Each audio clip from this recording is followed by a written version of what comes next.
Now to Syria. The country's new leaders today vowed to create unity, but also hold to account the people who facilitated a half-century of Assad rule.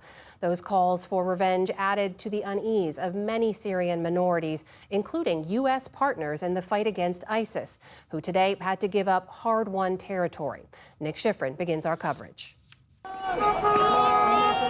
In fractious Syria today, every faction is trying to seize as much power as possible.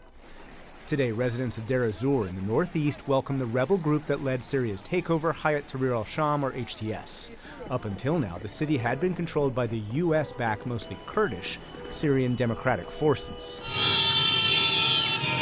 Those Kurdish forces also lost control of Manbij in northern Syria, this time to the Turkish-backed Syrian National Army. The map of Syria continues to be redrawn.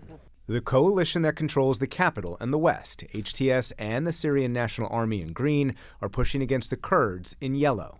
In Manbij and Deir ez-Zor, a U.S. official tells PBS NewsHour the U.S. negotiated with Kurdish troops to, quote, hand over both cities. The U.S. priority continues to be ensuring the Kurds can help contain pockets of ISIS in black.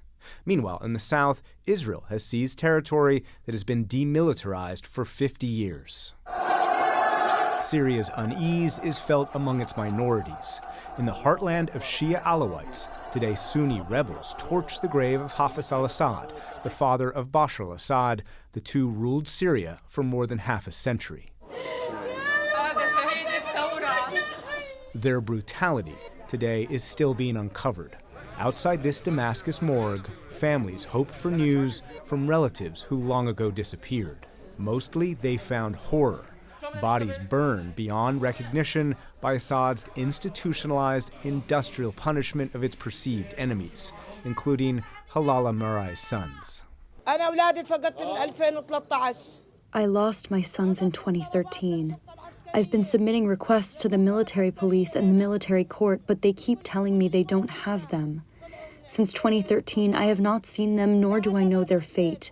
Bring back my sons. Today, the country's de facto leader, Abu Muhammad al-Jolani, vowed to hold former members of Assad's regime accountable and dissolve Assad's security forces. He said, quote, "We call on nations to hand over to us wherever those criminals have escaped to subject them to justice."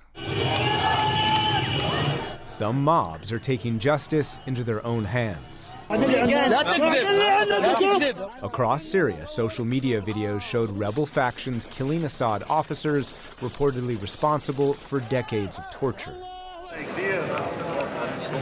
But today, for the victors, for those who feel free in post-Assad Syria, the Syrian capital was a picture of peace, even if the scars of war are nearby.